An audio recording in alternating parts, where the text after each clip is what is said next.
guess what? I don't. It's Jess the Ska Kid. We're at Palace de Chilarino. This right here is Max Future and the Glass Warrior. Thank you for joining us last minute this evening.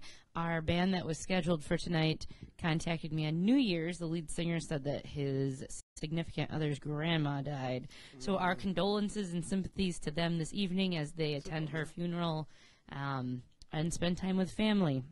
Anyway, so for those of you who have been fans of mine and paying attention and following along when I was on WIPZ and now doing my own thing and out at shows, Mr. Mike here is former guitarist, frontman of For Coats. For Sportsman. For Sportsman. I always say For Coats, and I forget the whole name. The whole name. But let's talk about how now you are your own project, Max Future and the Glass Warrior, and how, like a phoenix, you have risen from the ashes of something dead and have become alive again. Well, and make sure to talk into the goddamn microphone, or no one can hear you. Yeah, I mean, I don't know. It's weird because when you're in a project with other people for such a long period of time, I mean, Fur Coats isn't technically over per se. We're pursuing different avenues at the moment because of some personal differences. But like, we were a band for 7-8 years. You know, and we were doing... You were a marriage. Yeah. Pretty much. You know, and we made 3 albums, and, you know, we did a lot of work, and we tried really hard to put ourselves up. Now, the person I am now, not the person that I was when I was in Fur Coats. You know, because you kind of assume a persona, you know, when you're in a band, and you create a ghost narrative for the songs that you write. You know, whether that person is real or fake, you're trying to tell a story, you know, and so you try to relate to somebody that perhaps isn't the person that you actually are, you know. So I'm trying to relate things more close to the person that I actually am, and not just to this made-up person, even though Max Future is a made-up person. So what... And who is Max Future and the Glass Warrior? I mean, that's a long, complicated name, man. How did that come to be? Explain how you got that name and what it is. Well, Max Future is just it's a moniker that I've decided on for myself because my name isn't that memorable. Michael Malin is not a very memorable name. It's not, you know, not like Steve Jobs or... You know what I mean? Why are you discrediting your name? It could be like M&M's. Well, no, because it's just... And those are very popular, sir. It's hard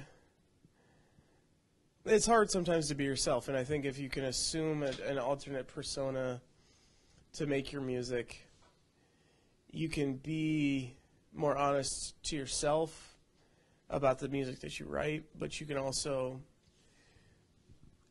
You can disassociate yourself from that person, you know. So it's like I can become Max Future and tell you about all the heartbreaking things that are going has happened so that you can be Max Future. Not to like I'm a jerk, right? No. That's a horrible interview question, but I'm watching you and the conflict that is these songs. I mean, it adds to the emotional content of them, and I'm quite impressed.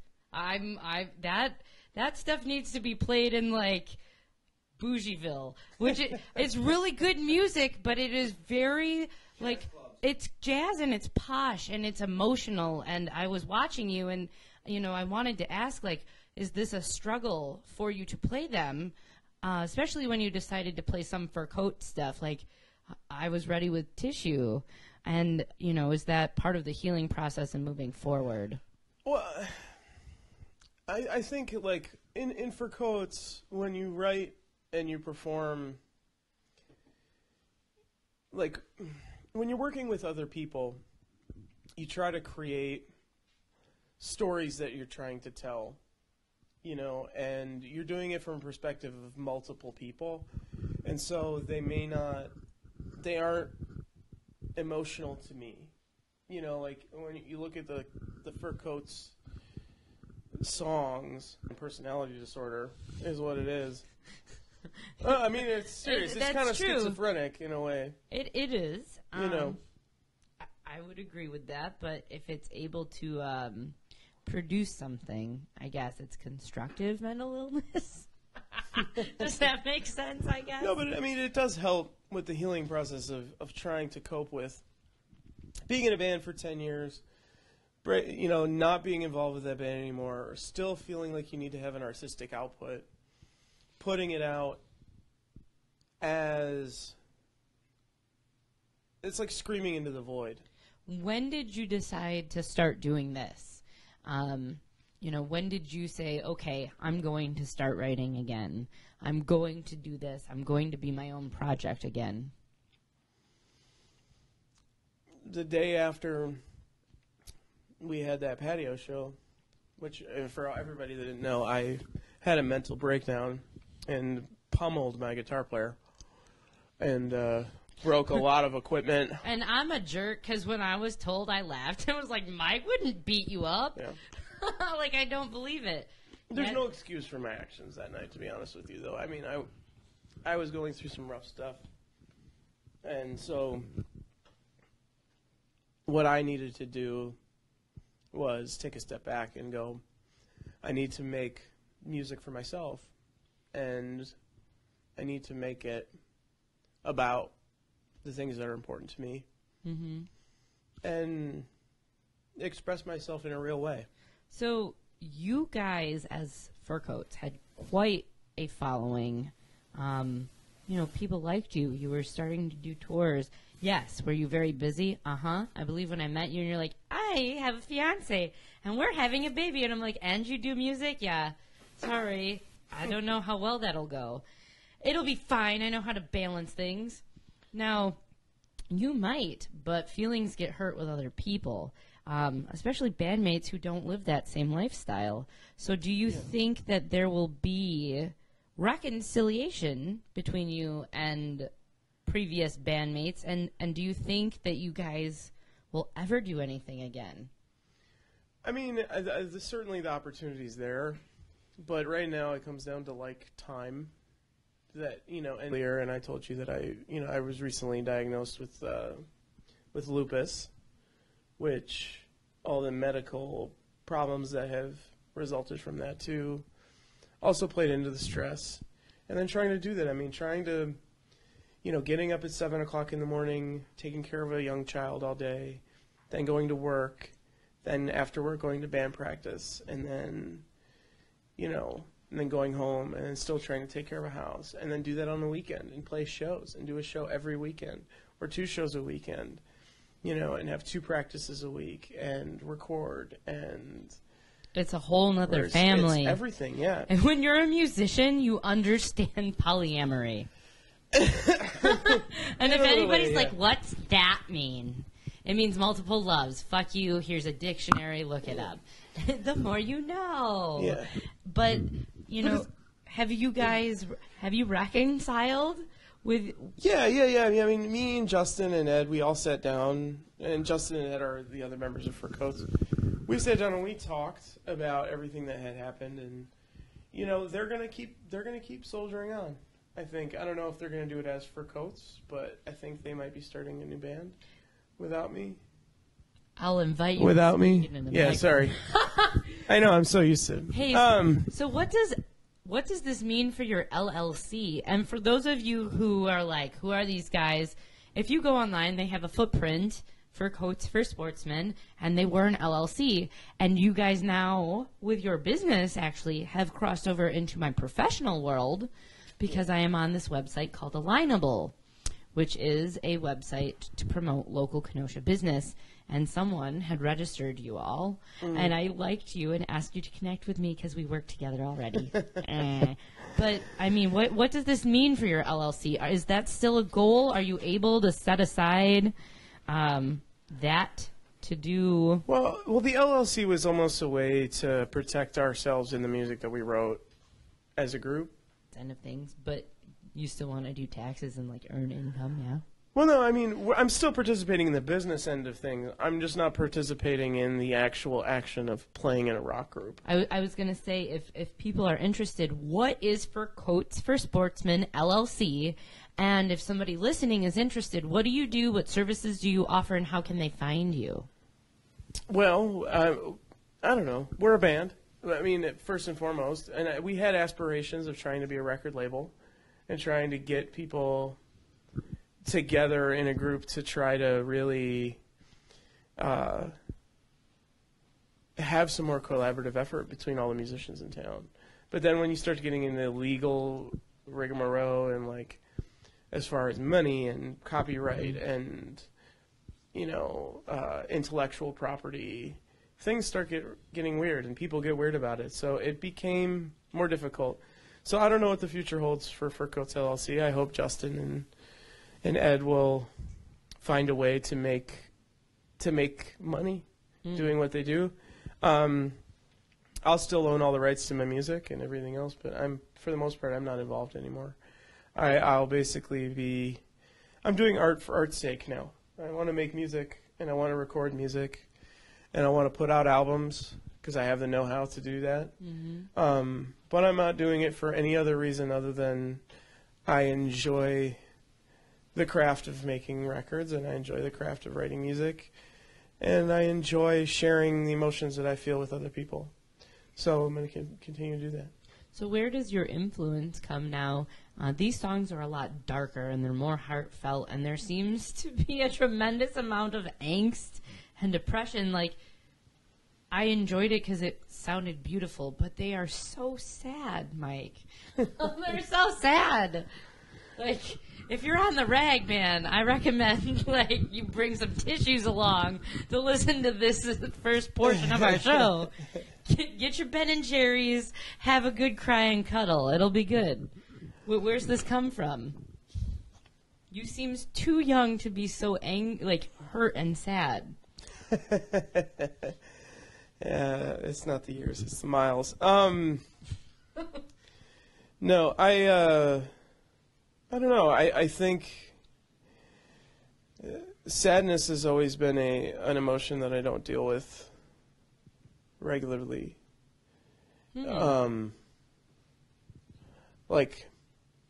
I don't allow myself to have moments of sadness and insecurity. I tend to put up walls, when I'm talking to people, especially with people I care about. I'm especially guilty with this with my fiance, because I won't say what I'm really feeling, even though deep down inside I'm very sad or I'm very upset.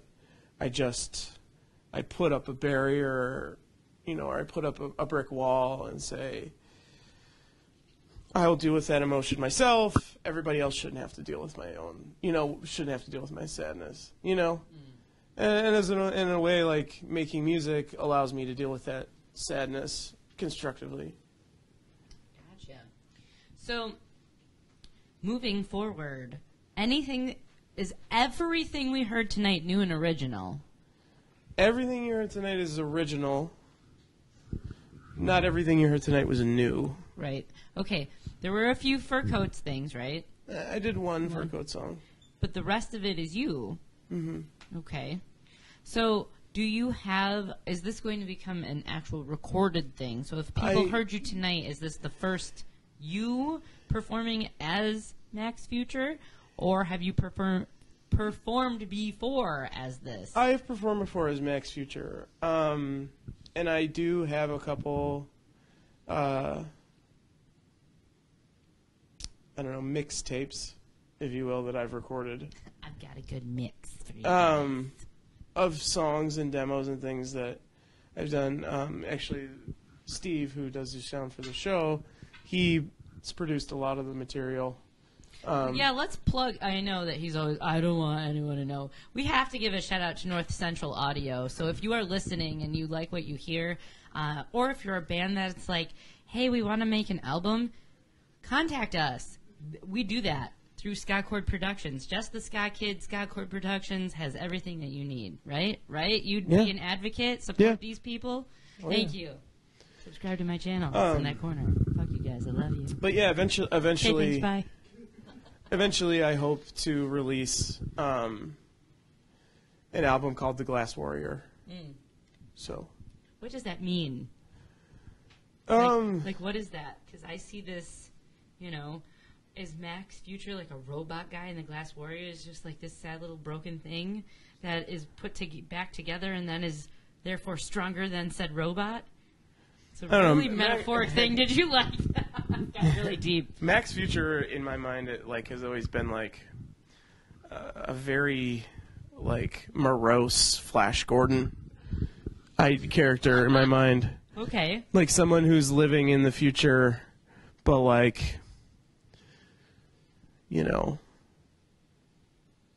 doesn't know how to cope with it. Doesn't know how to future? Doesn't know how to cope with the future, yeah. Okay. And the Glass Warrior, because Glass is fragile, and for Glass to be strong like a warrior, I think is almost like an oxymoron. And I think we spend so much time, fighting to just live our lives every day and to get through, we don't realize how fragile we actually are. And so that was where the name Glass Warrior came from, was from the idea that, we fight the good fight every day to be strong and to get through our lives and to pay our bills and to be strong for the people we care about and to, take care of our children and take care of our pets and take care of our homes. But yet emotionally, mentally, all it takes is, a hard, swift fall to the floor and we'll shatter, And so it's just a metaphor for that idea. Gotcha. Do you, plan on recording what we heard tonight and releasing it in 2018? Or are you still, Yeah, I plan on it, for sure. So then will you be doing all of that yourself? Well, hopefully, I will get the help from various people. I'm hoping Steve Sambersky will help me at some point. Justin Mish, I hope, will help me too as well, do some producing and recording. My friend Eric Pelt, who's also going to be playing on a lot of the stuff. He's going to be part of the Glass Warrior. Will this expand beyond just you? Yeah. Well, me and Eric have started working on some material together as well for Glass Warrior, including the songs that you heard tonight, and some other songs you didn't hear tonight. So, so when you have your album, make sure to share it so that I can play it on my show again. Yeah. Hey. Well, once the album is finished, I'm sure I'll be doing promoting on Facebook and everything else, and there's going to be a lot of. I'll get the hype going for it for sure. Let's talk about said hype. If people who, tonight at the end of your first performance portion of the eve had about, I think it was 61 when I checked views, and you went for a half hour ish. Yeah. Hopefully. So where can people who are listening find you tonight? Do you have a Facebook? Do you have a I have SoundCloud? a Facebook. Go to the videos on my Facebook. A lot of the songs you heard tonight are demoed. What's your Facebook? Meh. Oh. Can you share? Is it on your personal No, it's on my Facebook? personal Facebook. So Michael. Got you. Michael Moore Malin. So MICHAEL MOHRMAULIN MEHLAN. And for those of you who missed this broadcast but are watching it on YouTube, I'm sure across the screen it will pop up facebook.com/ and then Mike's tag so that you can find him because we edited that in for your convenience. You can also find me through Fur Coats for Sportsmen, their page. You can also buy our albums, Fur Coats for Sportsmen, at Bandcamp. At Bandcamp, it's in that stack over there. Is it really? Yeah, and I was wearing your shirt the other day. Oh. So. Well, go to iTunes and buy it. It's in one of those stacks. You'd have to really hunt. I don't know if you'll find it right away. I don't even know if I can find it right away. Yeah. But we listen to it in the car because my little kids like it. Oh, yeah, it's right here at the bottom of the stack. If I pull it out, it's going to come collapsing down. See, we legit have this music. No, so go on iTunes and buy Fur Coats for Sportsmen's Loud Noises. Support the cause. Support the music that I wrote and the music that Justin and Ed wrote. As Fur Coats for Sportsmen, we're going to be... I'm hopefully going to be working on this new record and getting it out sooner than later. I'm excited. But you also YouTube and if you find me on Facebook, send me a message. I'm not, I'll answer anybody's questions. And I have a good follow-up question. Yeah. Are you ready? Mm-hmm. Which medium do you like your music to be made on? Record, which is vinyl, a CD, or a tape? Which medium do you like the best? If money is no object, I would prefer vinyl records. Yeah? Yeah. What is it about vinyl that you like? Presentation. I like that it's a piece of physical art. Mm.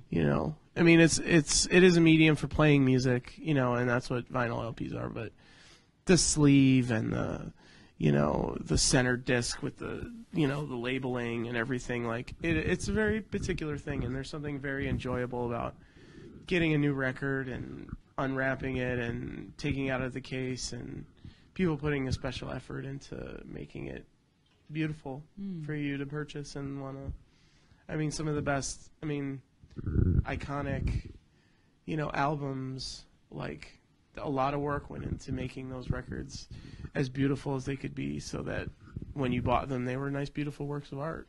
And I think that's what you're buying. Works of art, yeah. So then, coming up, do you have any shows scheduled? Have you been playing out anywhere? No. Like, you disappeared for like a year from me, so it's like... I disappeared from everybody for like a year. You did. I get that. You have a family, and, when everything starts to be compounded into one issue, have some things started to resolve? Do you see that there is a clearing now? Are things getting better for you? That's a sad... No, well, I think things need to start getting better for me. I think you get to this point in your life where everything starts to fall apart. And then when it does, you find yourself in a place where building it up again to get back to a place where you're happy and content is actually a slower process than it falling apart. So am I optimistic? Yes. Good. However, things have really just started to heal themselves and come back together with my relationships with my bandmates, relationships with my family, my relationship with just music as an art form. I finally am getting back to doing it and feeling comfortable enough in doing it to where I didn't want to have anything to do with it whatsoever at all for almost 6 months. I don't even think I picked up an instrument for that long. Yeah. So... Yeah, because when was that? Like, that was September, right? Mm-hmm. Yeah, October, November, December, January. Yeah, a good... I know it was a while. You went underground good, because I heard we were supposed to go to that, and we ended up getting our kids. Yeah. And I was like, I don't know if we can go to that now. I want to walk along the fence, but it was not going to work. And then afterwards, they're like, you missed a really interesting show. I was like, oh, man. And I heard that you attacked Justin, and I was like, yeah. You're fucking kidding me. The whole thing, first and foremost, like... But, he did this. Yeah. So maybe he needed his ass whipped. But Just kidding. Just kidding. Love you, Justin. I'm allowed to say that. But I'm glad that you wanted to do this, because I've sent you Happy Thanksgivings, Merry Christmases, Happy New Year's. Oh, you've invited me to parties and everything else. Yeah, and nothing, not a damn fucking word. People think you dead. Yeah. And then he's like, hey, your band can't do it because of... Interesting. Again, we're just going to call this part of the this, what is it, week, the Phoenix Week. from the ashes they shall rise. Because our poor band that was supposed to come on, they died, and then you came about, and it's a whole rebirth for you, not the whole band. Hi, I'm Jess the Ska Kid, #undercuts. You heard it here first. Yeah. No, I'm glad to see you that you're back, and thank you for doing this. No, thank you. Thank you for having me. I think people choose to do things in their lives for the wrong reasons most of the time. And for a long time, I pursued music as something that I wanted to do, but I did it for the wrong reasons. And now I'm going to enjoy doing it. I'm going to do it for the right reasons. And so if you find something you love to do, figure out why you do it first and foremost, and then do it for that reason. And don't try to make anybody else happy. Don't try to be famous. Don't try to make money, because it's not going to happen. Do it. You got to talk about being a rock star. I've already been a rock star, he says. Yeah, but I have. I mean, I've gotten up there and I've pretended to be a rock star. We all pretend to be different people in our lives. And I was there and I've done that, but it's stupid to make that assumption about yourself. What you need to do is you need to do it because you like to do it and you want to do it. You do it because you enjoy it, or you do it just to do it. Because what else is there to do? We do things because we like them. Doing things is it's action versus non-action. So if they were going to find you on YouTube, where would they find you? Is it a long spelled out thing again? No, because you're not going to find anything of mine solo on YouTube. No? No. Okay. You're going to find fur coats for sportsmen. But if you do, there are videos on my Facebook page. You know where they can find you solo? On Jess the Ska Kid! Shameless plug. So, just kidding. Well, just keep an eye out. There are going to be new things in the works for me. And this is actually the beginning of a rebirth. A rebirth. This is the new move. I'm beginning to do a new thing. So again, if you're just tuning in, we've been talking with Mike Malin, Max Future and the Glass Warrior, and former. God damn, these words are hard tonight. I bit my cheek up here. So, it's in the crease, and every time I talk, it hurts. I'm sorry. Okay. Side note. But former guitarist, lead singer, inspiration, contributing inspiration of Fur Coats for Sportsmen. Any last words, Mike? What else should people know who are tuning in, listening, watching, paying attention? How else do you want to sell yourself, Matt? I don't know. Just keep an eye out. I didn't anticipate doing this so quickly, and I thought I was going to have, more time to get an album recorded and do a bunch of stuff before I started promoting something that doesn't exist. But you exist now. But I exist now, and the songs are written, and the album is in the works, and good. We're going to get it recorded and keep an eye out in the next 6 to 8 months. So pay attention. You can follow us. Make sure to like, subscribe, follow and I'm sure along. I'll do something like this again when the album is ready. When it's a real thing, more of a real thing. When Jess doesn't make me be real. #100fam. You heard it here first on Jess the Ska Kid. Thanks for paying attention and following along. Thanks for letting me do my thing. Awesome. Right. And we'll catch you next week. It's the 11th. We have Waste on next week here in the basement. Oh, and for those who are like, where the fuck is she? Fuck you. I'm in my living room because it's cold downstairs. Learned to deal with adversity and change, motherfucker, here at Jess the Ska Kid.